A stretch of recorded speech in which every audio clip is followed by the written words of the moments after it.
we are talking about stronger together, overcoming infidelity in marriage. We want to unmask infidelity in all its entirety. It's an elephant that some people, as soon as you bring up the topic, they say, God forbid. Please, let's talk about another thing and all that. So we want to look at it. What causes it? There are people who, who have met and they've told me that, I vowed never to, but something happened along the line. So what causes infidelity, how it grows, or what can people do that, they will nurture it and it becomes something else. And then what are those implications and the cost to each person in the family, to the children, to the entire family itself. And then for us to know that there is hope, there is cure, there is, solution. Yes, there are things that you can do to help each other gain back each other's trust. Thank Hey, you. everyone. So, John. Thank you. Good Thank you, Mom. Yes, thank you so much. It's an honor for us to be here, right? We do not take it for granted. Thank you for giving us the opportunity to join you in this precious work that you are doing in the large community, and also grateful to everybody that is here and everybody that will invite someone to be here or share the recordings of this with someone that needs to hear it. Pretty over to you. All right, thank you so much. Thank you, babe. Okay, I don't know if I can share my screen, if that will be possible. Yes, I will make you the host so that you can share your screen now. Okay, all right, thank you. That's fine. Okay, so while that is going on, okay, so infidelity is a very interesting topic, and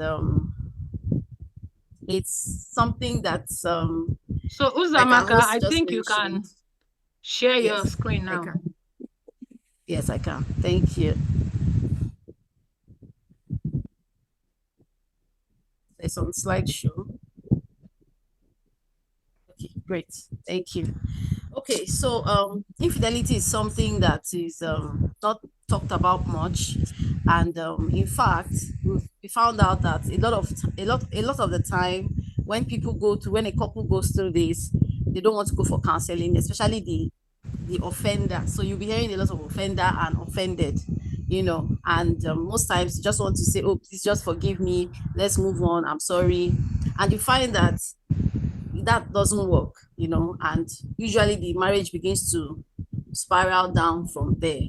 And so that bettered the idea of dealing particularly with the menace of infidelity, and convincing people or showing them that it is possible for you to regain your marriage and even make it better after a case of infidelity, because the world has told us that after infidelity, that should be the end of the marriage.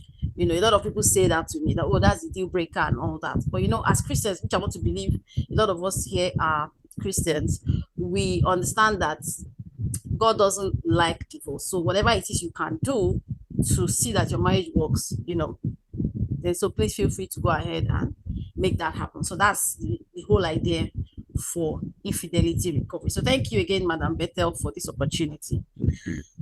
Okay. So infidelity, cause, cost, and cure.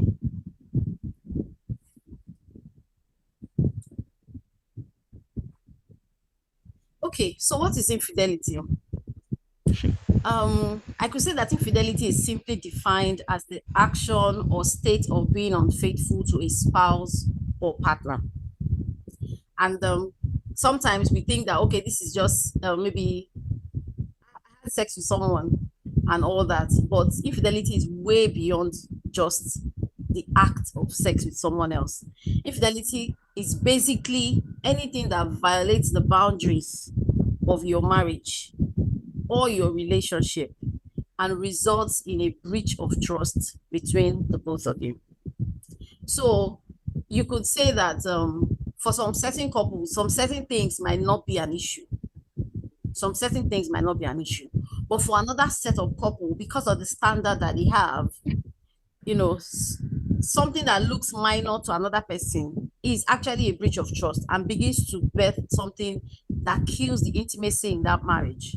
So that's why we've broadened it to say it is something or anything really that violates the boundaries of your marriage or your relationship. Because a lot of times infidelity doesn't start in marriage. A lot of times infidelity starts even before the wedding day, and it results in a breach of trust between the parties. So other words for infidelity are unfaithfulness, adultery, or cheating. And like I said earlier, it's definitely not limited to just sexual acts alone.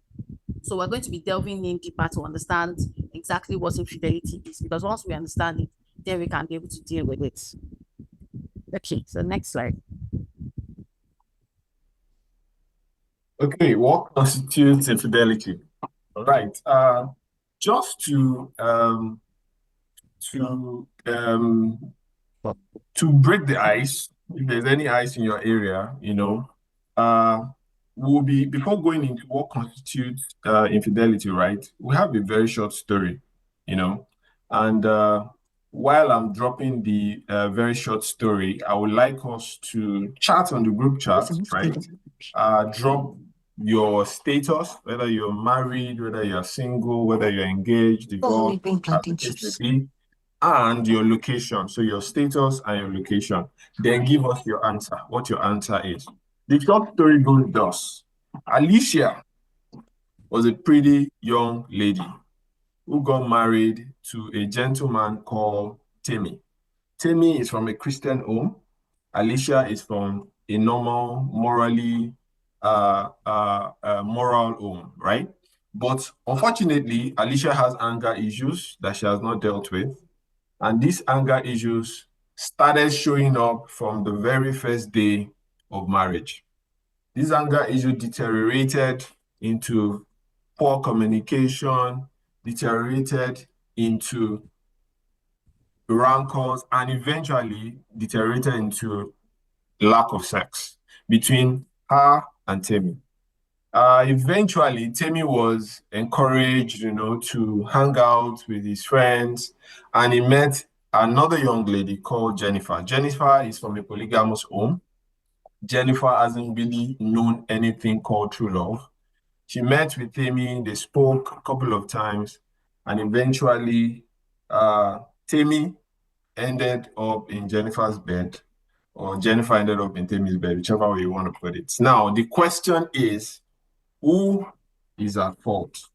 Is it Alicia? Is it Timmy? Is it Jennifer? Who is at fault? So give us your status, either you're married, single, whether you are engaged or what have you, and your location, and give your answer. Alicia, Timmy, or Jennifer?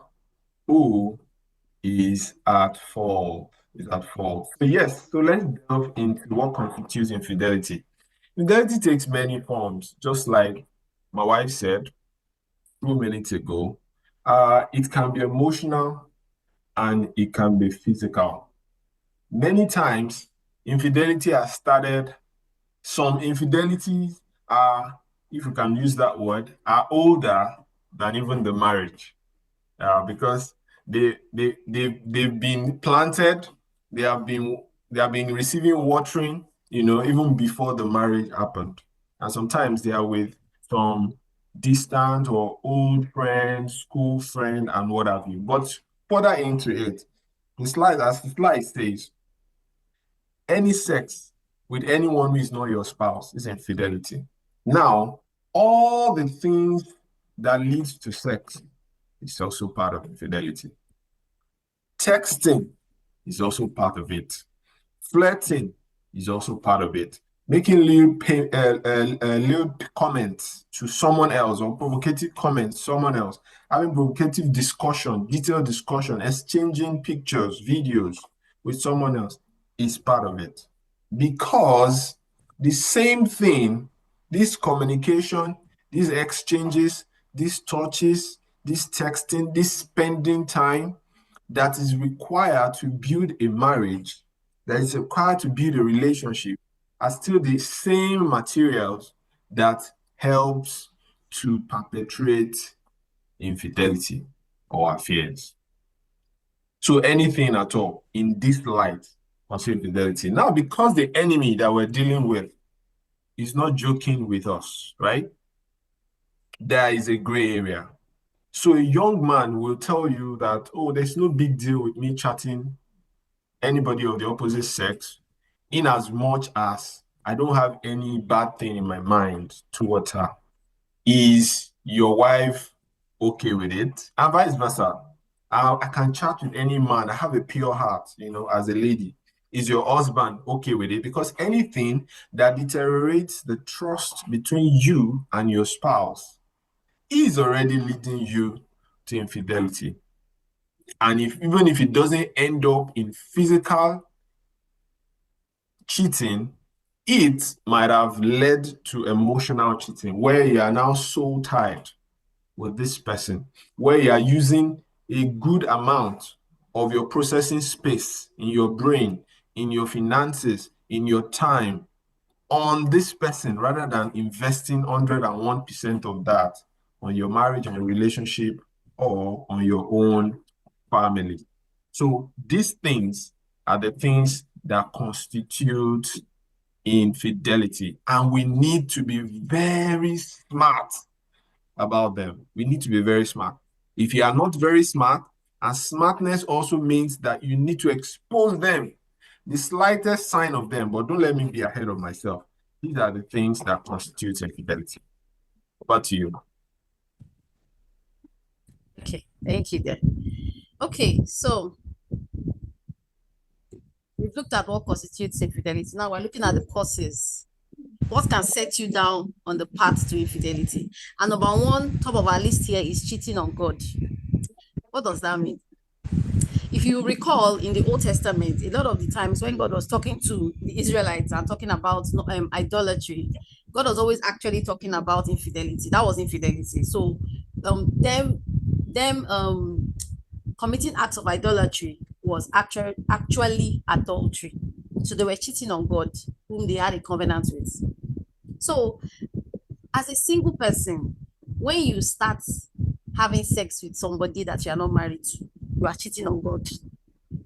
When you start doing certain things, so yes, maybe you didn't sleep with the person, but you kissed, you pecked, you did some things, you felt okay, we're going to get married, you are cheating on God.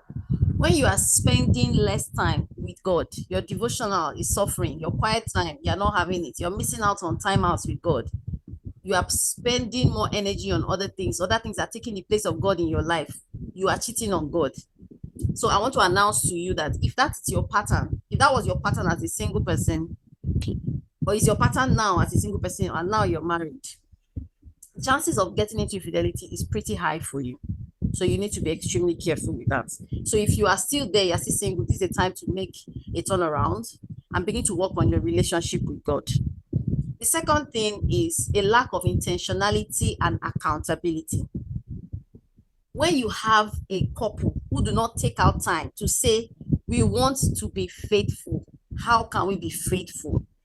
We want to be accountable to each other or to someone who we look up to, and actually create systems for those things.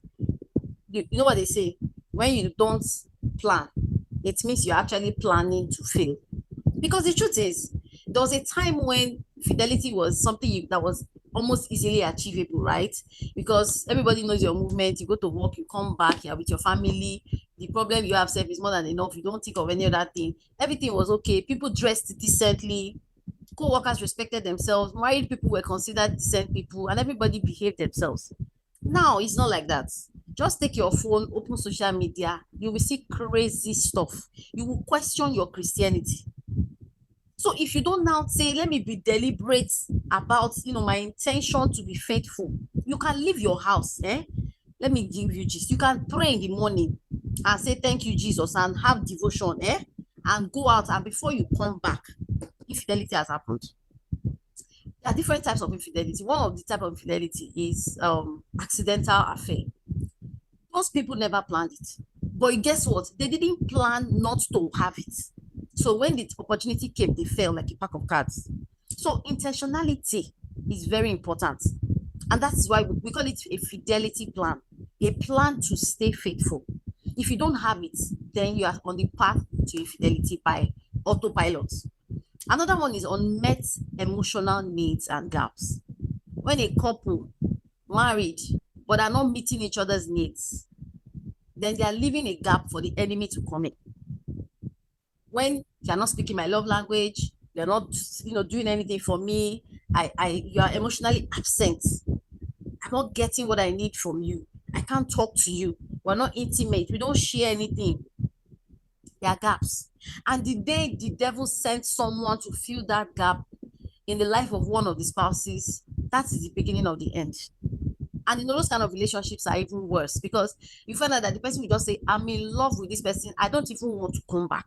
I don't even want to hear anything. And those ones are the ones that are even most difficult. Sometimes you even have those cases where they haven't even had sex, but the emotional attachment is so strong because that person is feeling a need that has been left empty for a long time. So you must ensure, are you guys meeting each other's needs, or are you just coasting along? You need to examine your relationship from time to time. If you need to have a yearly review at your anniversary, have a yearly review. If you want to do it monthly, do it monthly. But what it is you must review your relationship. You must spend time talking about your relationship. How am I doing? Baby, are you happy? Are you happy with me? Are we okay? Is there something I'm not doing right? You need to do all those things, do those checks, so that the person can tell you, I want to give you feedback. Please take the feedback and do something about it. Don't ignore it. Don't become defensive. Don't argue. Don't, all of those things that make the person now shut down and not come back and talk. So meet emotional needs of your spouse. Speak their love languages. If you need to see a counselor, please, by all means, see a counselor. There's nothing wrong with seeing a counselor. My husband and I are counselors. We have a counselor. Nobody's above counseling. The day you even decide that nobody can teach you what to do, you have started dying because you can't grow. The next one is lack of self-control and spiritual discipline. A lot of us lack control. You see it in little things. I know I'm not supposed to eat this, I'll eat it. I know I'm not supposed to drink Coke, I'll drink it. I'll eat extra food, I'll eat 10 plates of food. It looks like a little thing, it looks like I'm enjoying my life, but it's showing a lack of self-control, it's showing a lack of spiritual discipline. Because even the Bible talks about it. See, the Bible says that a person who doesn't have control is like a city without walls. Anything can crawl in, from a wall gecko to an army. Anything has access to you. So you must build self-control. You must build spiritual discipline. That's why sometimes you just take out time to just fast. You don't even need to have problem to fast. You are building discipline. You take out time to pray. You just say, well, today I want to just pray all day. I want to just study my Bible. I want to go on leave for like 5 days and just be studying my Bible. Those are spiritual exercises you're doing to build yourself, to be your spiritual man. Because the flesh can overpower the spirit if the spirit is not strong enough. So you need to build your spirit. You need to build who you are, so that when those times come, when those opportunities come, you can actually withstand it because you are prepared. Another one is behavioral patterns. This one, a lot of times in counseling room, when we see people that come with infidelity issues, you find out that they have parents who went through that. There's a pattern.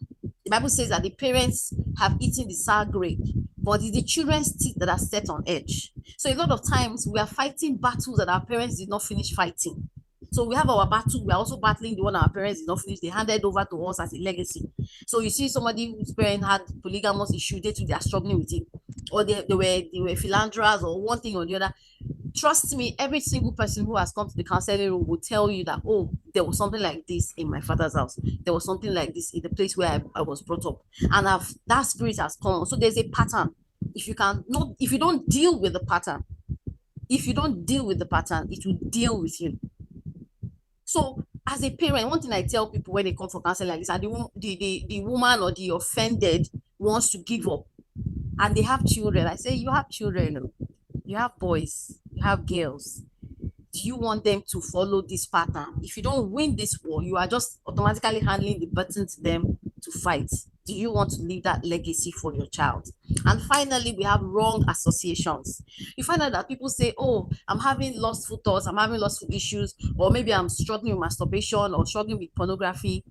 And then you ask them, the kind of friends that they have, the kind of things that they talk about, the places where they hang out, and there's nothing to write home about those places.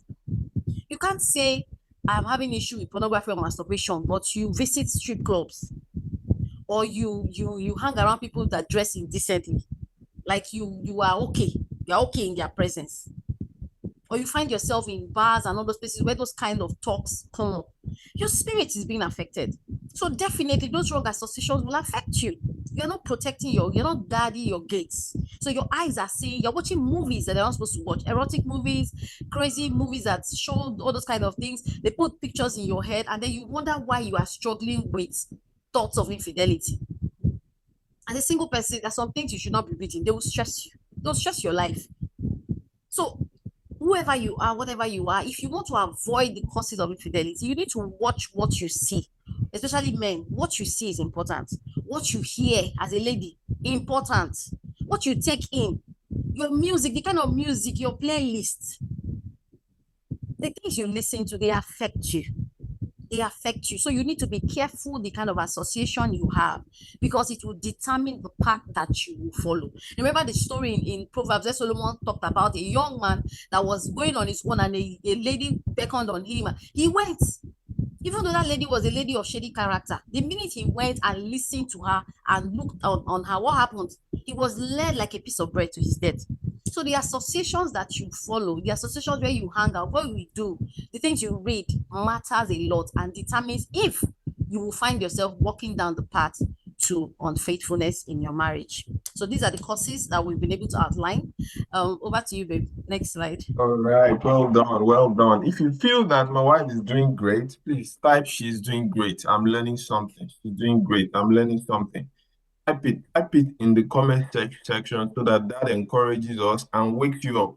I think it's almost bedtime for some people, right? We're going to be going to the types. The types of infidelity, they are tied to the causes in a lot of ways, right? And it's important to understand the types because some types are naughtier than some, right? And it's also important for people that are currently experiencing infidelity in their marriages or relationships and are trying to recover from it, to understand the type of infidelity they are dealing with in their wife, in their husband, or in their loved one. You understand? So that you know the best way to come out of it, right? So for example, a philandra, that is the most I don't know, for the lack of better word, the toughest of them all. Because this person is dealing with sex addiction. This person is dealing with sex addiction, either that come from lack of self-esteem while they are growing up, wrong association, wrong engagements, wrong mentoring, but now they are gotten neck deep, and it could be male or female, usually male, but could be male or female. They have gotten neck deep in this that they are most it's most they are most sure that they will repeat it again, at least 90% sure that they will repeat it again, except they are ready to subject themselves to therapy session that could get them out of the sex addiction. And you would treat this sex addiction just the same way you would treat drug addiction or any other form of addiction, because it's already tied to a particular part of their brain, and it seems to either give them fulfillment, give them oxygen to breathe. They always find themselves coming back into it, but not to dwell too much. That's number one. Another one is entitlement or achievement or reward infidelity. In this case, something just happened to her. She just got promoted at work, and now she's rolling with top C-suits. She's traveling all around the world. Now they have to introduce her to wine for someone that doesn't take red wine. So she takes red wine, and they have to hang out at the club after they've had the board meeting. It's even worse in men because he got promoted all of a sudden. The business is booming. He now has branches all over UK, all over Nigeria, and he's doing fine. He has to travel every 2 weeks, so he's away from home. So he feels like, yes, now I've achieved. I think now I should be able to do the things that money can buy. Sometimes they say money is a true test of your character.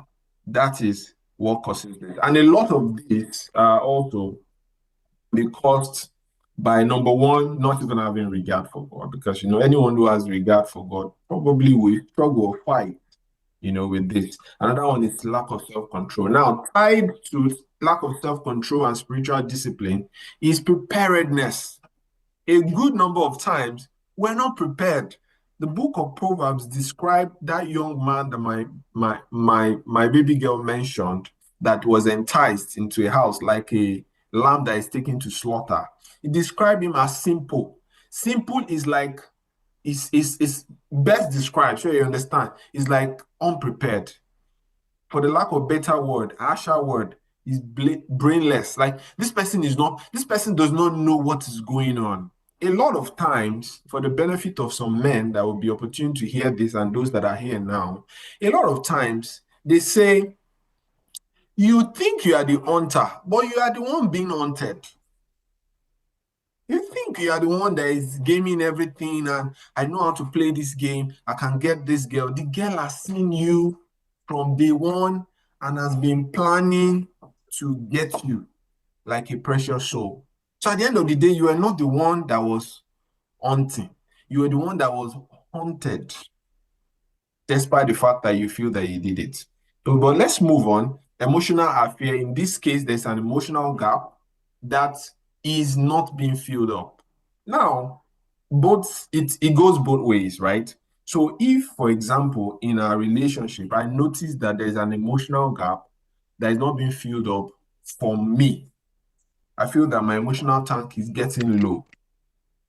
It is my responsibility to talk about it, ensure that my wife gets the information and does something about it, rather than sulking about it, walking around with the empty tank until I find adulterated gas to fill it with, or adulterated emotion to fill it with. As much as it is my wife's duty to ensure she is watchful of me, to be sure my tank is never empty or even half empty. So keep filling each other's tank. And if you notice that there is any gap from your own end, cry out. Because at the end of the day, you will be the offender if you don't take care of yourselves. Next is accidental and opportunistic affair. This one is one of the easiest to recover from because it is basically due to lack of knowledge and preparedness and proper caution, right? And the moment is noticed, if proper system can be put in place. I say again, proper system can be put in place, then there can be a full recovery out of it.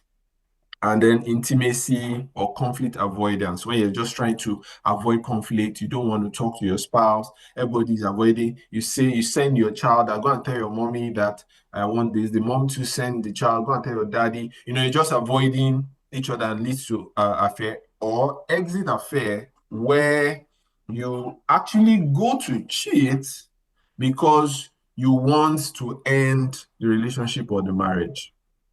And for exit affair, most times it is not redeemable because someone already has a premeditation that I want to get this done so that I can piss this person off and get out of marriage. So in that case, what we do in counseling room is to find out, why do you want out? By the time we dig and find out it is this kind of affair, then we are now to deal with, why do you want out initially? And if we can get to unravel that and solve the issue, there could be a recovery. But if there is no decision, because most, in fact, 100% of the time, the positivity of the result out of your session is in your hands. It's in the hands of the two parties. It takes two to tango. In fact, it has nothing much to do about us.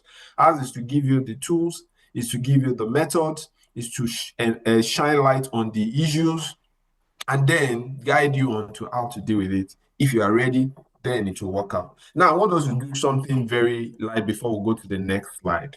somebody needs to hear about this that you know, right? I want you to post it somewhere, either in your Facebook link or in your on your WhatsApp status. Post it. I'm going to put something now. I'm learning online now on improving relationship and marriage. Join me. I'll put it in the group chat. Carry that post. Drop it on your timeline right now. When you've dropped it, say, I have dropped it. I've dropped it. As somebody can hear it or see it either now or later and ask you, they will get the link. Just type, I have dropped it. I've dropped it. Copy it and post it in your status so that someone that is supposed to be here right now hearing this, that isn't, will see it and they can join immediately and pick one or two things that can turn their relationship or marriage around for good. All right. But I don't know if you have any more to say on this. Yes, I just want to give examples of the kinds of affairs. So for the first one, the philanderer and the sex addict. Yes, sometimes the philanderer is a sex addict, but there are times when the philanderer is not a sex addict and the person is just displaying patterns that they were brought up with, patterns that they saw in the past, right? So that can be a philanderer. The person has absolutely no respect for the feelings of their spouse, and the day they decide to stop, they can actually stop. But the sex addict would require rehabilitation because that one has actually tried to stop several times and couldn't stop. So there could be a difference or a divergence when it comes to philanderer and sex addict. And yes, there are people who are actually addicted to sex. I'm sure you might know one or two of them, but we've met one or two in the past before. Then entitlement, achievement, reward, affairs. You can see that in people who have maybe like a blue, maybe like a Davido, a Whiskey or so, they blew, they made money. Then you see baby mamas appearing. Why didn't they have baby mamas before that? A lot of times is that entitlement that I've achieved something, I've arrived. It starts to give you some kind of impetus to do things that you would not ordinarily have done. Emotional affair can happen between a co-worker, a friend of the opposite sex, people like that you've been dumping your emotional baggage on over time, and gradually just find out that there's emotional bond. So you find out that a lot of relationships or affairs happen with people that the person knew, not strangers. Strangers are accidental and opportunistic. Those are one night stands, mistakes. I went to the wrong place at the wrong time. Somebody tempted me, I fell. Usually those are not necessarily people that they know, but it could be people that they know anyway. Then intimacy or conflict avoidance. Usually the couple has a trauma. One of them or both of them might have a trauma that is affecting them or keeping them from building intimacy with their spouse, or there is a conflict that they've not been able to resolve. So those traumas, the conflict, whatever it is, instead of solving it, it pushes them out to now have affairs. So that's where intimacy is. So sometimes midlife crisis, especially for men, a lot of men that have midlife crisis and then they have affairs, they start proposing to people that are not their wives, they start dumping their wives, they change wives every 2 years. Sometimes it's this intimacy conflict avoidance. They're having issues, they're having conflict within themselves. Rather than solving it, they find themselves in affairs. And then finally the exit affair, which is very clear. The person wants out. Rather than just walk away, they want to push you out with an affair. So those are some of the examples. I just wanted to use that to make it clearer, so that when you know the trigger, you know how to start dealing with it. If you know yours is a midlife crisis, at least you know where to start from to deal with it. So that's that on this slide. Okay, so the next slide, the impact of infidelity. Wow, this is usually very painful. Yeah. As in the emotions, the pain. It's usually a tough place to be, even as a counselor. You're not the one there, but sometimes you want to beat the person because when you see the pain that is coming out from the other person, you need a lot of emotional control and regulation to hold back. So infidelity can be one of the most painful, gut-wrenching feeling that anyone can go through. And if partners can just understand this, it will help. It's not beans, because sometimes you hear people say it's just sex. We had a couple where the offender was just like, I didn't mean anything. There's nothing there. It's just once. It doesn't matter if it's just once, if it's 10 times. It's one of the most painful, gut-wrenching feeling you can inflict on your spouse. Average recovery time for infidelity can be up to 2 years. It depends on the circumstance of each case. Some cases can be 6 months, some cases can be 2 years. It depends. So some things can make it faster, some things can make the recovery process faster. Sometimes the person who is at fault is putting responsibility on the other person, that when you didn't give me sex for 6 months, that's why. So things like that can affect recovery process. It could be that the person who committed infidelity confessed. That confession has taken away some steps from the process, so recovery time can be faster. So it could depend on the situation at every point in time. Also, infidelity is one of the major reasons for divorce, or for those who don't divorce, that stay together unhappy. They are unhappy. They're just living together, but there's no intimacy, there's no marriage, there's nothing, there's no relationship, there's no friendship. They're just there cohabiting in a house like tenants. Then sometimes, or should I say most of the time, underlying issues, either from individual party or from both parties, can actually set a partner on the course for infidelity. So for example, like I said, the wife got pregnant, and in her mind, when you are pregnant, you don't have sex. So she didn't give husband sex for 9 months. And then she now wonders why, when she was nursing, the husband started sleeping with somebody else. That's an underlying issue. That's a knowledge issue. It could be that there was an emotional gap, and then the person went to so when we're talking about infidelity, it's also important to address whatever the underlying issue might have been, so that it's not just the infidelity that is dealt with, that issue. If not, we might come back to the counseling table again in another 1 or 2 years if that particular underlying issue is unresolved. Okay, and then the final note to infidelity is irrespective of the cause. Take notes. There are some causes, there are sometimes that even the partner might be said to have added to it. But guess what? No matter what it is, the offender is 100% responsible for their actions. No matter whatever contribution the other person might have made or not made, you made the choice to do what you did.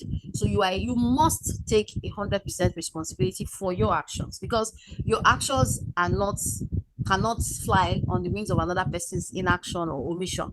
So whatever you do, it's your fault.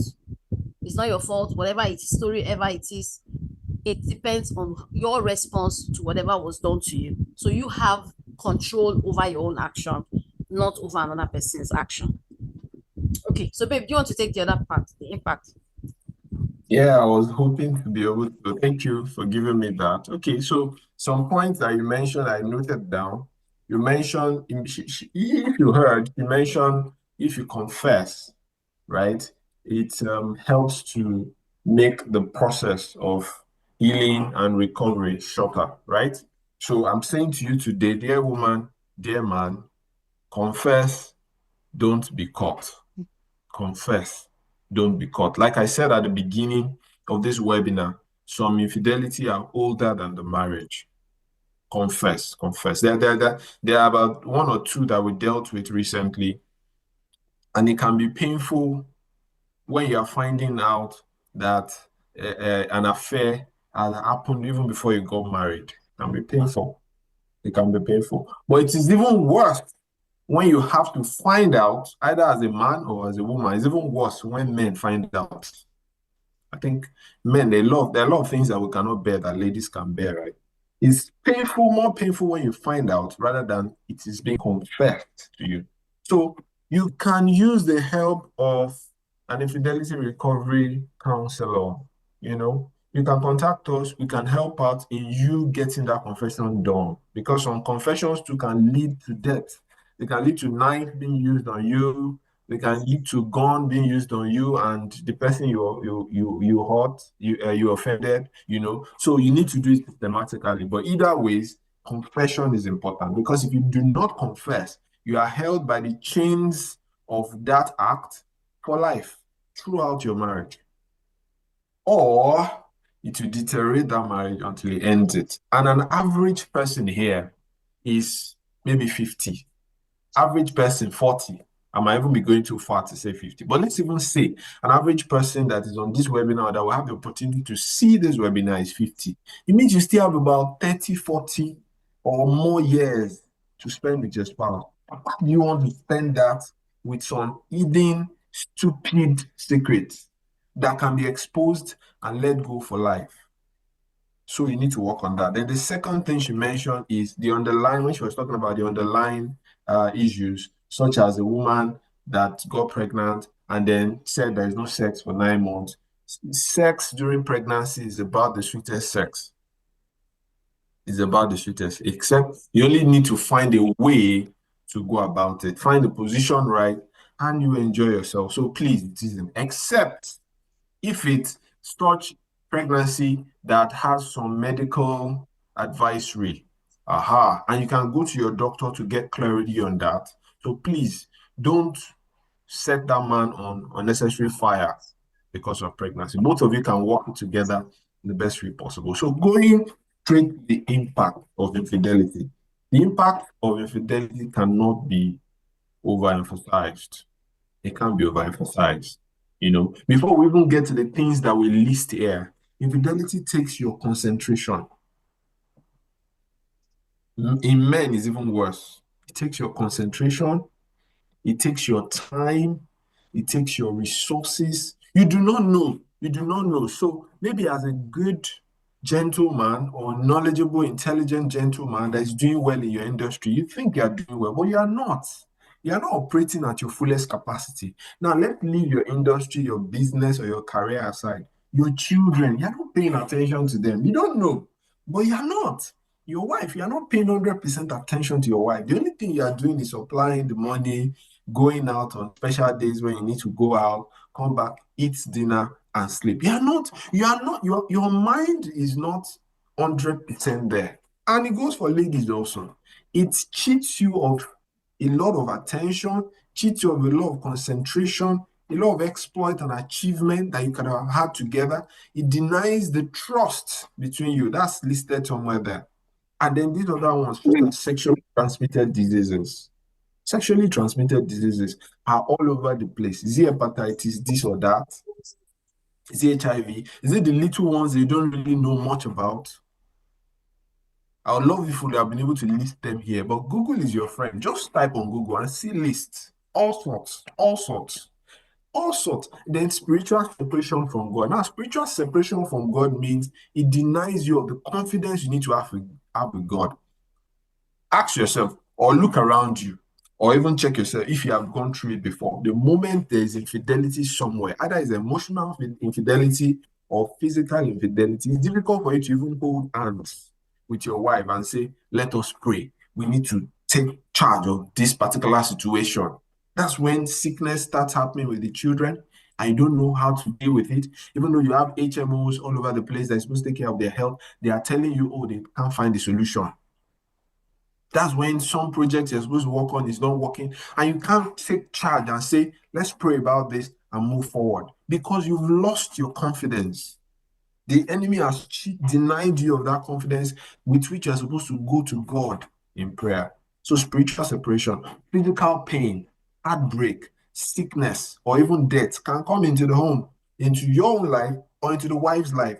Recently, God just showed me, this was about 6 months ago, God just showed me a vision, like a dream in the night, and I saw this young man. He was hospitalized, almost dying, and I found out that when he was dying, there on the sick bed, right beside him was another lady that was almost dying, also hospitalized, and they were still, they had some interaction that showed infidelity.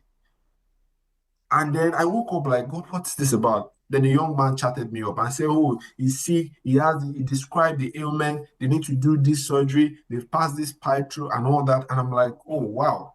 Are you possibly the person God showed me overnight? Are you having any affairs? Then he started confessing.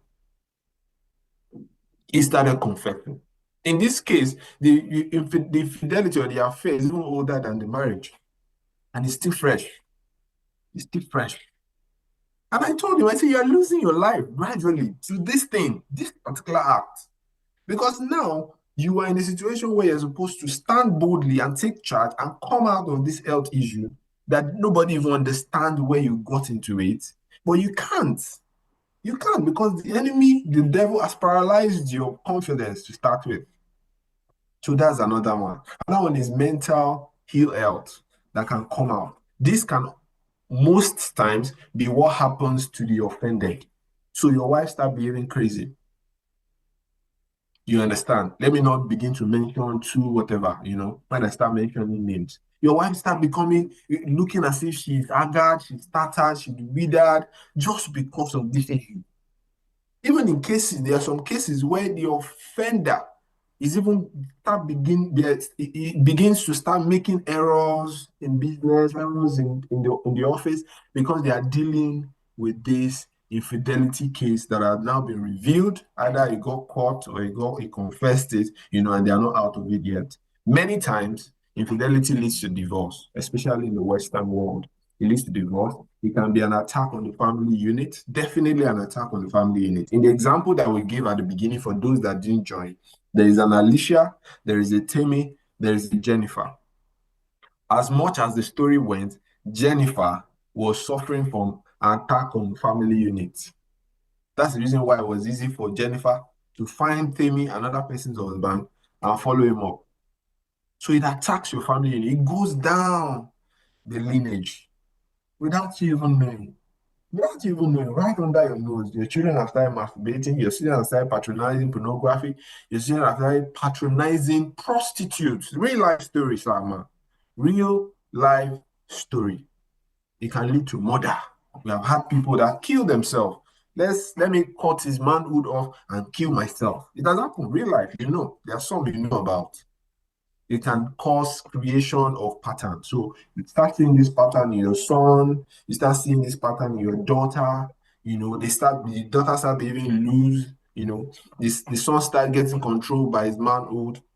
And that one is creation, is trust issues, the one I mentioned initially. So the trust issue doesn't even allow you to even trust your spouse. So because you are doing it, or because you have done it and you're hiding it, you are telling yourself also that if I can be behaving this normal, hiding this thing, and my wife is behaving normal, she's probably she's hiding something. Hasn't the enemy destroyed the trust between you? And your family, your marriage is supposed to be built on trust. Then the last two is emotionless marriage and future reoccurrence. So there's no spark in your marriage. You just find out that your marriage is the dry time. You say, okay, have you woken up? Good morning. Oh, have you come back? Good night. And you just keep going on, and you're asking yourself, what's going on? What has he done? What has the enemy achieved? He has denied you of years, and it just allows you to spend years of your marriage in complacency and lukewarmness because you are excited about someone else and your wife has no clue, or your wife's excited about someone else and you have no clue, or one excitement that happened in the life of one or both of you has made you feel that marriage is calm. So you're just there, you're just flatmates, paying the rent for each other and just coasting along. And guess what? It affects the children. It affects even the community, because a lot of people will see your marriage and say, if this is how marriage is, I don't think it's necessary. Let's just cohabit. So the impact is huge. I wish I could shake every one of us here and tell us this. The impact is huge. I tell myself every day, and maybe I don't know if this is the best time to show the example of travels, but we'll get to that we ourselves, so that that even we ourselves, while Madam Betta was introducing us, I was telling myself that, okay, I love this introduction because I'm a sanguine, right? But I need to tell these people that even me, I'm walking the walk. I'm showing my walkings. If I feel I'm vulnerable, I'll tell my wife immediately. I'm vulnerable about this. I chatted up this lady. I think I talked jargons. Please check it so that you can tell me, this is wrong. But this is wrong. What am I doing? I'm confessing before I get caught, number one. Number two, I'm exposing the issue so that she can know that, you begin to have issues with this person. and then she can do something about it. And the story of that lady that showed up in my office and I started growing liking for, maybe I'll tell them this after. But let's go on. Let's go on. Okay, all right. Thank you, dear. Thank you so much. Sincerely, really the impact of infidelity cannot be as in you cannot quantify it. I don't know if you guys remember the story about the lady in Calabar, I think a lawyer who saw her husband with someone and chased them with the car and eventually had an accident and died. It's crazy. I've heard of someone who heartbreak, she became sick, she died. She left her children because she couldn't get over the infidelity. Infidelity does not pay anybody any good. And the truth is, once it happens, there's a higher chance of future reoccurrence. So there's nothing absolutely good about it. All right. Next slide. What is the path to cure? And that is why we're here. Major reason why we're here. What is the cure? What is the path to healing? Sorry, the path to healing. Okay, so like we had mentioned in the past, earlier, we said infidelity recovery sessions and counseling is very critical to the path to healing. And that is because the kind of counseling that is done for marriage in crisis or for just relationships is not the same thing as infidelity recovery. It's particularly focused on the issues. And, there's a process to it. Like I said, some depending on the circumstance of each case, so the process can be skipped, while some already the partners have skipped it, but there's a whole process to it. So the guidance of a therapist or a specialist is really important in being able to deal with it. Then we talked about confession. One of the things that we would do in that session is confession. It's very important. And this confession can take as long as possible. Because like, my husband said earlier, sometimes you see a couple that they think that they are dealing with infidelity of now, but they'll later realize that some had happened. There was a couple, this was they were about to get married.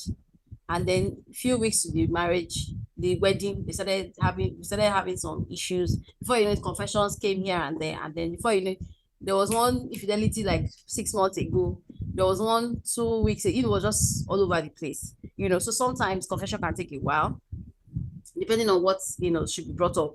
Discovery is questions. The offender,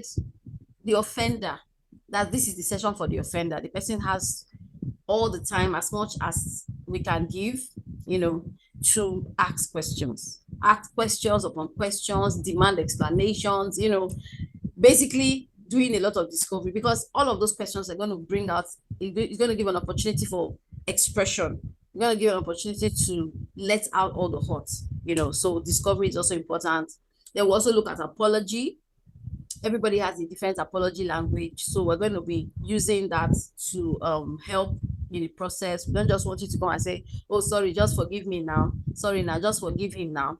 Like the one that we heard that he said, oh, just give him more sex. Just give him more sex. That's all. As in, sorry, hello, how is that the solution? And then the poor lady went home. She doesn't even know what, she's not sure again if she should be angry that he did infidelity or how she should go and organize more sex for him. As is this somebody who didn't even want the husband to touch her. And so here she is stuck in the middle, wondering, what is this? So there is addressing the cause, finding out what type of infidelity, identifying the cause and triggers, if any. Then there's praying. As Christian counselors, we don't joke with praying. Praying is very important. We always pray in our sessions. We pray in and out of our sessions. And so we definitely need God in this process, because, God is the author of marriage, and we want his hand, in that process, and we want success and victory at the end of the day, because the funny thing is, in the developed world, more than 50% or more, in fact, more than 50% of marriage counselors and therapists are divorced or married several times. And for me, that is a red flag, because it means that, I don't know, for me, I'm very particular about spirits. And when I say spirits, I mean mindset. If I meet a counselor who is not married, I might be a bit, why is this person not married? Is she not practicing what he's teaching? If I meet a counselor who is divorced, I'll be worried. Why is he divorced? If I meet a counselor that's married 2-3 times, I'll be really worried, because I feel that they will carry their spirits to the session. That's the way I see it. They'll carry their spirit to the session. And that's the reason why we are here as Christian counselors, not just to counsel people, but to show people that there is a believable reference. You can be happy, you can have a great marriage, and it's actually possible to have a marriage that you dream of, right? So we don't want to just teach you or counsel you because we studied it in school. Meanwhile, our lives are not reflecting it. Do you get? We want to tell you that the spirit we carry is also a spirit of great marriage. So rest assured that you're going to come out of this strong, you're going to come out of this better, and all that. Then we also look at forgiveness. At this point, the offended has to forgive. We don't know how long it will take, but as long as it will take, we will ensure that complete and total forgiveness is given before we move from this. Then we now tackle any underlying issues. Or tackle underlying issues, whatever problems they had before. Some of them were even prior to the wedding. We'll tackle them, we'll identify them and deal with them. And then we will now start to rebuild trust. I love this part very much. This part has to do with creating fidelity systems, intimacy. Because, I mean, a marriage without intimacy is dead. I don't want to be in a marriage without intimacy. I'm not interested. It has to be great marriage, has to be one of great intimacy. And this comes from building fidelity systems. And then finally, accountability sessions where we come back again, check in, check out, check in, check out. How is it going? Is it going fine? Anything to report, anything, and all of that. So that's basically the cure and path to healing. So now I want us to just take note of these few points here. When you come for infidelity recovery, please decide that your marriage will not just survive. You're not just here to survive infidelity. You are here to thrive. The marriage can be great again. In fact, it will be better than it was before because now you're going to build fidelity systems that would take it to a greater place. We beg you to stick with the process because it's usually very painful. And we found that people usually drop out at some point because of the pain. But we say, please come back. It's painful, but it will get worse and then it will get better. I think that's the way to put it. It gets worse and then it gets better. Be extremely patient. You can't say because I told you I forgive you yesterday, then today I started crying. You asked me why am I crying? I said because of the infidelity. You now say, wow, actually you are forgiving me yesterday. You be patient. You be patient. You be patient. You be honest. Be honest with yourself. Be honest, please. A lot of times people, I've seen somebody manipulated his wife into stopping the session because he refused to be honest with himself. He refused to admit that, oh, I didn't do well. I need to. You're just making light of it. And eventually it ended. And I said, these people will come back. Trust God through the process. Trust God through it all. God wants you to have a great marriage. Yes, there's been a mistake, there's been a mess, but God can make a message from your mess. So trust him. Journal your process. Journaling helps. Journaling is a healing tool as well. So it might be good for you, especially, in fact, both of you, because even the offender has a healing to do. The offender must also heal from whatever it is that is his demons. He needs to heal as well as the offended. Ask. Find out, make inquiries, ask questions. There's no limit to the questions you should be asking. Be vulnerable, be open, be open, be out there. Don't hide anything. If you want to build a great marriage, you need to be vulnerable. You need to be open, to be like an open wound. And then finally, please note that many marriages have come out stronger after infidelity than they were before it. So do not lose hope. God can make a message out of the mess. Okay. And then let's move on to fidelity systems or fidelity planning. Babe, over to you. Yeah, so I'll glaze over this so that we can round up and take some questions before time's up. Fidelity plan is very key and very, very ignored in our society. You set out to achieve something, but you don't have a plan to achieve it. I mean, you have set out to fail. Without a plan, you are going to fail. And oftentimes we set plans for every other thing in life, except for marriage. We just expect that, oh no, we should just have sense to know the right thing to do and the right thing not to do. Everybody is God-fearing, is a God-fearing man. I'm I'm sorry, I'm sad to announce to you, sir, ma, that we've dealt with pastors in our counseling sessions. Yes, so pastors are falling victims. Big business tycoons are falling victims. CEOs, executives are falling victims. Poor man has fallen victim. The one that is middle class, as for every type of person, in as much as you do not prepare or plan, can fall victim of infidelity, male or female, young or old. So I'll just touch some point. There are some things you need to define. You need to define a boundary. There needs to be a compound, and it needs to be a fenced compound. It is a home you're building. That home, that marriage, that matrimony needs to have some fence around it that shows that these are our boundaries. We don't pass here. You need to highlight some things. What do you want to be the do's and don'ts in your marriage? In some marriages, they probably allow clubbing. No problem. It is their decision. If you do not allow it in your home, there's a way your husband or your wife should be able to go about it when they are invited to such. Maybe they will touch it for like 10 minutes. Maybe that's the agreement. Call you and say, hey, baby, they said we need to hang out a particular place from the office. I'll be there just to show face, as being together 10 minutes and I'll be out. And your spouse knows when you are in and out. You need to protect yourself. They said your heart is where the issues of life come from. Protect it. As a man, protect your eyes, protect your ears.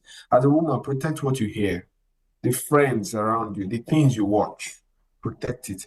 Avoid all the triggers that can get you into unnecessary mood that your spouse cannot solve. Don't bring problem that your wife or your husband cannot solve home. When you think that you have such problem, expose it so that you can deal with it together. Deal with fantasies of the past or of now. Deal with them. And all these things would help you to be able to build a fidelity plan. Now, fidelity plan is important, but it's also broad. So oftentimes we walk through it with couples or with singles or individuals by finding out the past, the present, and the future. Finding out your love language, finding out your temperament, finding out your family background, the issues you've had, the baggages that you've picked up, the things you're exposing yourself to, the environment you're exposed to. All those things need to come into it. You need to look at your strength, you need to look at your weaknesses, you need to look at your patterns. All those things need to be considered in constructing your fidelity plan.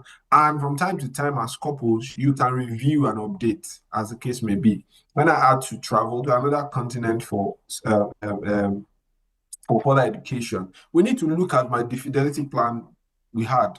This fidelity plan is an African fidelity plan. Now we need to design a fidelity plan that fits with Caucasians, that fits with Filipinos, Italians, because you meet all these people. Otherwise, I'm setting myself up. No matter how big or knowledgeable I think I am, if there's no plan, you're set out to fail. Maybe we can go to maybe you talk about that in few seconds, then we can wonder.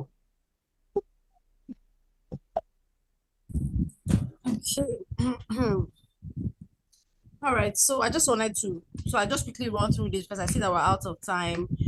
So fidelity plan takes a lot from you. It requires accountability in your personal business relationships, accountability either to your partner or to respected figures. We talk about access to your phone, no laptop, no passwords, access to your social media pages, access to your chats. Some people even go to the extent of cloning their phones so that their spouse has access to their phones. There's access to their location on the map, constant updating of each other's movements. You know where they are at every point in time. Access to their expenses and finances. Yes, because infidelity is financed. So if I can see your finances, if you know I can see it, you know that you have to be careful with what you're doing with money. I must say that this is not paranoia. It is self-preservation. It is a system you are setting in place to safeguard you. And if you think that you are free, you are this illusion, because freedom is an illusion. And you should understand this so that you can make wise decisions for your life. Then there are certain disclosures that you should make as part of your fidelity plan. You must speak up about things like attention you are getting from the opposite sex. If you're getting unnecessary attention, whether wanted or unwanted, come home and tell your spouse. If you find yourself attracted to somebody, please come home and tell your spouse. if you are running decisions regarding an opposite sex without your spouse, there's something wrong. You need to always tell them at every turn. If somebody asks you for money, as a guy, a girl asks you for money, tell them, I want to ask my wife. You see that after a while, nobody will be asking you again, because they say this one is too much. He wants to ask his wife.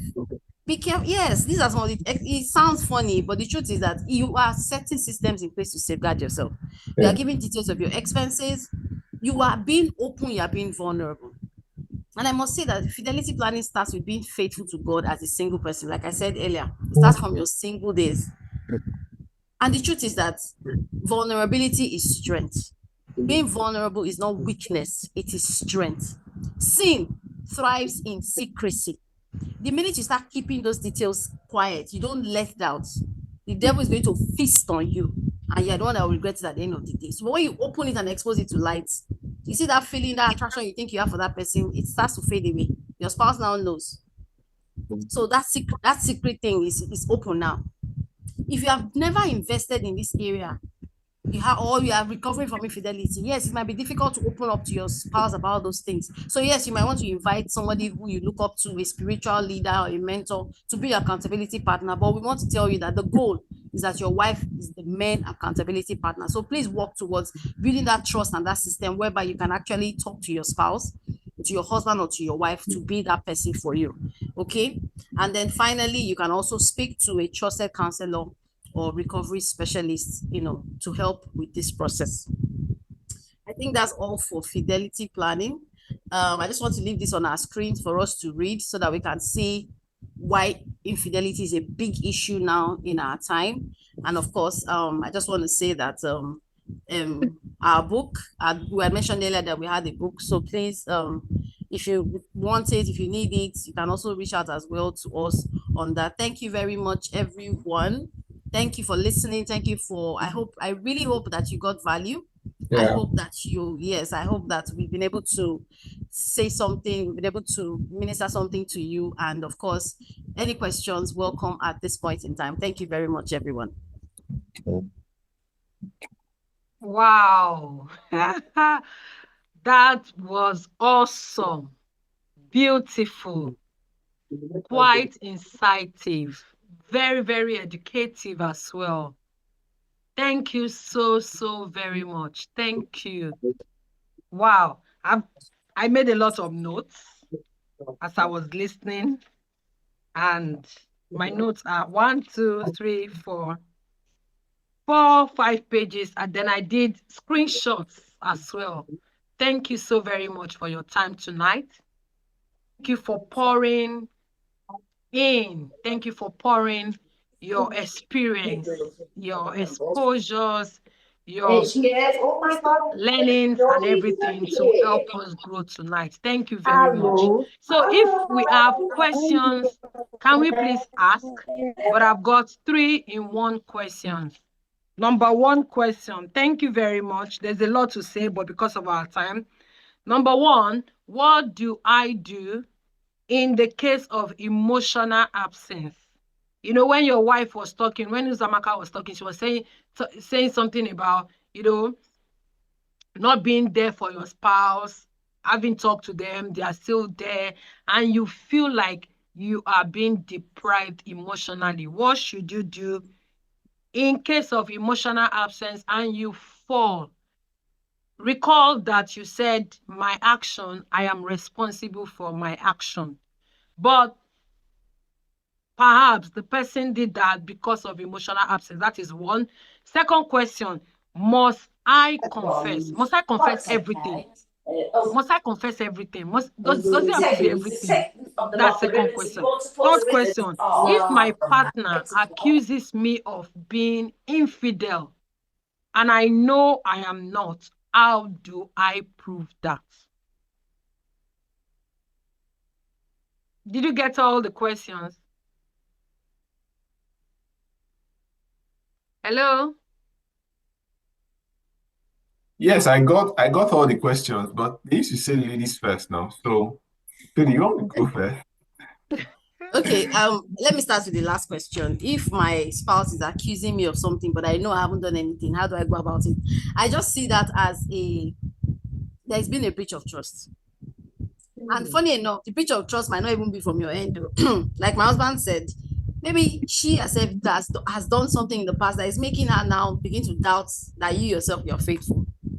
You understand? So there's some underlying discussion. There's something that needs to be dealt with. It could also be a result of trauma or baggage from previous relationships or from her parents' marriage. So there is a need to actually sit down. If you are sure that there's nothing you have done, and she has not shown you evidence of anything that she saw, with you that says, okay, you are the one, this is what you did, then you might be good to sit down with a counselor and look at it, because there is an unspoken need somewhere, and that needs to be dug out. Yes, there might be an unspoken need.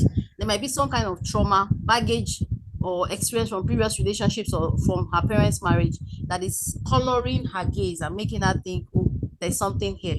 So it might be under the guidance of a counselor that she will be able to actually come out and say, this is what it is. Or we might have to even actually dig it out and say, okay, this is what the issue is.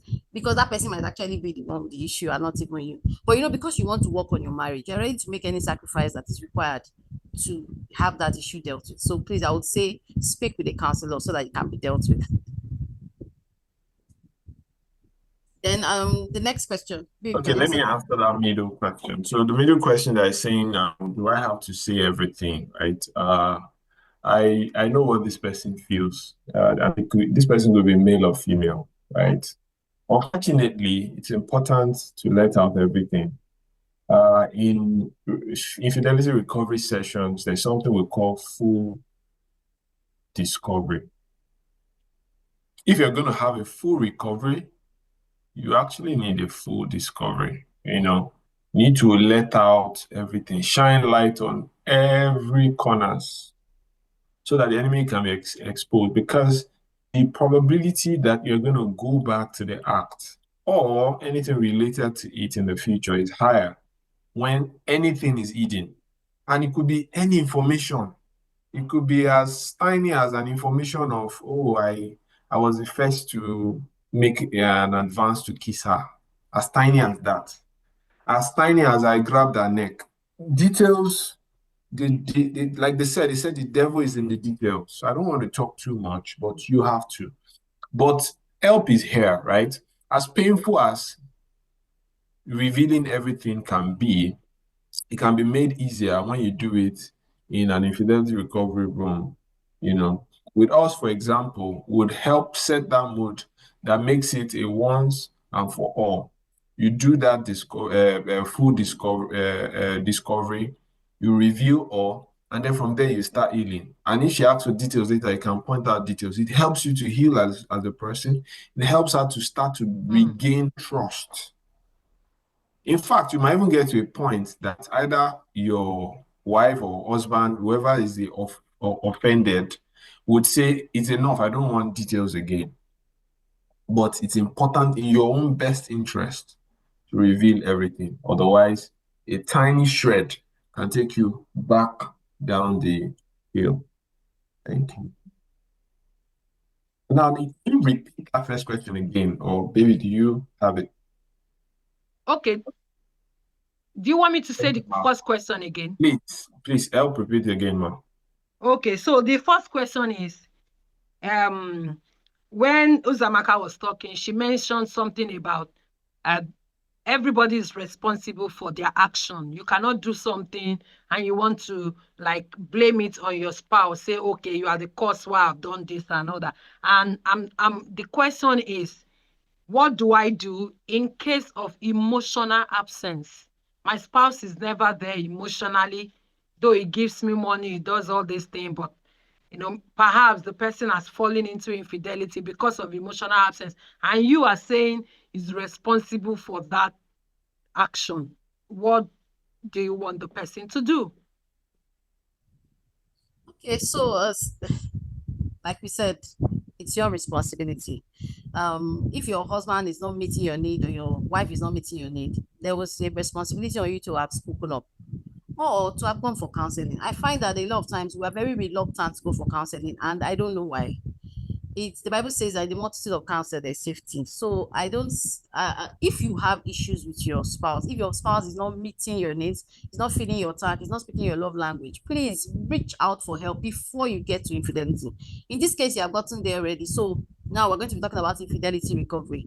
Please, please, and please, you need to find a way to solve it, because if your spouse finds out before you do, it's going to be disastrous.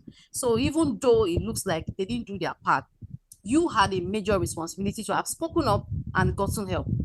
And we've seen people come to infidelity recovery alone. The spouse didn't come, but they came because the truth is they need to heal. So even if the other person is not ready to do anything about saying sorry or getting them down the path of healing, they need to heal for their own mental health before you fall sick and die from heartbreak. So it's better that you seek help immediately for your own sake, and then you can now approach, if you just in case the other person doesn't want to come for counseling, you come and get healing and sort yourself out. Then you can now find a way to bring that person in, and then we'll now start the process of walking both of you through the healing process. But you can't keep quiet, because if your spouse should find out by themselves later, it will be bad. So please, you are responsible, and you have to start taking steps to right every wrong immediately before it's too late. Don't forget, your salvation is on the line too. This is not just about infidelity. Your salvation is on the line. So it's actually very serious. So please take it seriously. Yes. Okay. I'll go that same path. Yes. That just if it doesn't got into infidelity on your own part, I'm assuming this person is a lady. I think you should cry out to your spouse and say, "Hey, my tank is empty." If they don't listen, get a third party. There must be something or someone that they are accountable to. Maybe your pastor, your marriage counselor, your mentor, his mentor, or her mentor, as the case may be. Cry out and try to get help. Pray about it also until you get it resolved, so that you don't find yourself at the other end, of the river, before we're now looking for how to solve the global issue. But it is your responsibility, whether you like it or not. You're the one that chose this person, that you're going to marry this person. You knew what you saw. You should have gotten, if you have passed through proper premarital counseling, you should have been able to build friendships to the point where you can talk. You can talk explicitly what you are missing, what is not there, what you are not feeling, so that they can buckle up and start sorting the issues and filling your tank and serving you in the case where you need it. Cry out. Okay. Thank you very much. Thank you for those responses. There are 2 questions in the comment section. One of them is, how much does the counseling session cost? And I would like to reply that. Please screenshot their page.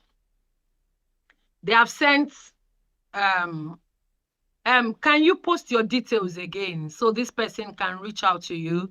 That page where you have your number, email, and all that, so the person can reach out to you and find out the cost of the counseling section. But trust me, they've got a lot of things that can be tailored. Yes, that's the page, tailored to your need. And it is high time we Africans, we begin to move away from what we perceive counseling as. There was a session in my community yesterday, and I already told myself, no, I'm going to go meet the guest speaker. She's my friend, and I've not been utilizing it. She's going to give me counsel. Counseling is something that, we should normalize, if I may say that. So please screenshot this session. You may need them. You may have somebody who needs their services.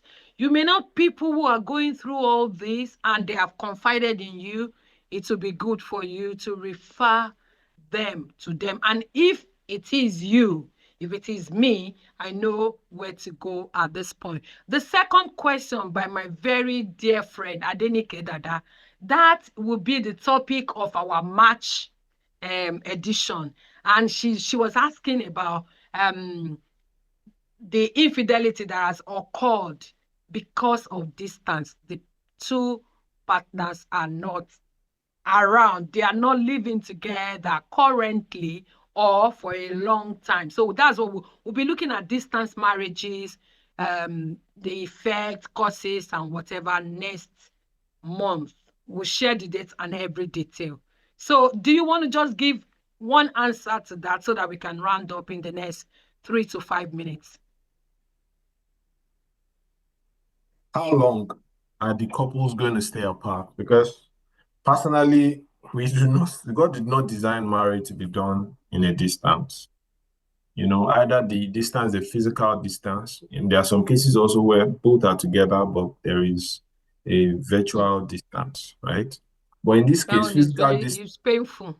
yeah, that's painful. The physical distance is worse because a lot of things are happening, time zones are different. It's not easy to do marriage via multimedia. It's not audiovisual. It has a lot to do with body movement, body touches, and even non-sexual touches, right? Seeing face to face, smelling each other, walking with each other, holding, and so you can't do it apart. So how long are you going to be apart? That needs to be dealt with first. If you need to pray about it so that no government policy of any country holds both of you apart, do something about it. Now, if there is an infidelity through the wire also, and you feel that is an emotional whatever, please reveal it. Please reveal it, because what Jesus Christ said is the standard, that if you think of a woman in your heart, you've already had sex with her. The thought of it is the start of it. The moment you can think of it, you have started using some part of your processing space. Well, that's an IT language. I apologize, but you're already using part of your thinking faculty to service that other lady. You're chatting with the person, you're catching up on what the other person is doing or the other man is doing. That's already infidelity. It's emotional infidelity. So you should expose it and then handle the issue around your physical separation or distance and deal with it so that you can come together. Give up whatever needs to be given up for it. If it is some part of the income that needs to be given up, give it up. If it's some part of the career that needs to be given up, please pray about it and wisely give up the one that needs to be given up so that both of you can reunite and live your youthful life. Whether you are 40, in your 30s, your 40s, your 50s, it's still your youthful life. Like, I live your youthful life together as husband and wife, and the children can even benefit from that. Maybe, I don't know if you have to answer that. Sorry, please. Uzamaka, Okay. There's an important question, which I think that if we start on this question, we're not going to end here today. And the question is, how do you, where is it? Okay, how do you explain the element of trust in the relationship, especially when it comes to issues of checking your partner's phone, laptop? Communication is a key factor that can help to deal with infidelity between partners. Partners who communicate almost every time will be able to notice any misbehavior, and such can be dealt with immediately, or help can come out of it on time. I think this person, thank you so very much for this question. And I also think that you have answered it. But if we start this question now, we will not live here. But what I would just like to say is that the level you need to build your marriage. And when it comes to building your marriage, you have a lot of building to do. You have a lot of blocks to put in. You have a lot of cement. You have water. You have a lot of things to add for that building to take place. Have this conversation with your spouse. Be open to each other. My husband knows I keep my phone anywhere. He keeps his anywhere. Anywhere. I remember there was one video that was circulating one time. A man was having his bath in the bathroom, and then his phone rang, and then he came out like that with soap and ladder and everything on his own, just to go and pick up the phone, because there's a lot of things he is hiding. So I've had people who will say, my husband is always hiding, and they have every reason to think that there is something that they're hiding. So it is okay. Somebody saying access to phone or social media isn't a trust issue. Well, like I said, if I allow us to start this conversation, we're not going to leave here. So we will have this conversation. We're going to have it. But please, anybody who isn't accountable is a walking disaster. Be accountable to your spouse. Husband, be accountable in every front. Wife, be accountable in every front. Do unto your spouse what you want your spouse to do to you. Thank you very much. We have been here for 1 hour, 32 minutes. It's been an amazing time. I must say, I've gained a lot. And conversations are going to be continuing on our page as regards all what we have learned. You have questions, you still have burning questions, you want to reach out to the Omiyales, you can see all their contact. Please go ahead. Thank you very much. I usually say it in every of my sessions that if you are a leader, in quotes, I'm not leading per se, but if you are a leader and there are people not following you, in this case, there are no participants attending your webinar, you are only taking a stroll. So thank you for not making me take a stroll this evening. Thank you very much. Your presence here has contributed immensely to this webinar. Thank you, John. Thank you, Uzamaka. It feels like you are just my neighbor next door. The way we've been talking, and the day that we'll see ourselves, Yeah. I used to tell you, the day I will see you, in fact, we will not sleep that day. We will talk. So thank you so very much. You can see our members, giving you thumbs up, commenting. Thanks a lot for the inside share. Thank you. I appreciate you all. Please, one of the things that will also help is joining a community. Where we live, we have a community of married couples. And one of the feedback I got from one of the couples is that quarterly, because we have physical meeting every quarter, they said this quarterly meeting has become our quarterly retreat. Anytime we come to the couples program, we always leave energized. We always leave with things to go and continue our marriage on. And that sustains them. That alone gives me the impetus. It motivates me to continue organizing the physical, meeting. Please join a community. It is for your accountability. It is for your fidelity. It is for your sanity. Join together with your spouse. I'm not saying that it must be my own, couples community, but I encourage you, if you're in my location, why not? Join with your spouse. Introduce people to what we are doing and welcome everybody. So God bless you. Our next Sip and Paint webinar, monthly webinar, is going to be surviving a distance marriage. We're going to be talking about that in March, either March 16 or March 23rd. We will share the dates very, very, soon. And we have our quarterly couples program coming up this March. I have been bombarding some of us already, and we have people registering already. So March 9, do all you can. Prioritize your marriage, because that is what, would help. Make it an investment that you show forth. You attend with your spouse. It's an evening. And this month, we are talking about cracking the romance code. Romance is something that will keep you away from infidelity. Come on, if your emotional bank is full, before I leave home, I collect. As in, I don't fool, I don't chop belle. What will I be looking for? Emotionally, there is no distance. Physically, there is no distance. Also, I am just okay. There will not be any need. That's when I can ring my husband. My husband can ring me and say, you see what I see, Nana? And I'll be like, what you see? I better leave him. Things like that. So make it a date. Sunday, March 9, 3 p.m. to 6 p.m. I have been sharing this on my status and in everything. Please prioritize your marriage. And our last takeaway, have a fidelity plan. Write it down. I'm going to do that with my husband. He's here. He's looking at me. Undus Bobo. Bobo. We are going to write it down. And we are going to follow the templates. Can you please share that fidelity plan, whatever? Have a fidelity plan. Discuss your boundaries. I can't go this. I can't do that. Anywhere I am, you do a video call or a voice call. You speak openly. All these things are fidelity plan. If you cannot talk about it, I don't know, at least start from talking about it. Don't let there be any communication plan. I'm going to screenshot it and sent to us. Yes, thank you very much for sharing this with us. Just keep talking, keep carrying each other along. It will help. Another topic that we're going to talk about sometimes soon is flirting.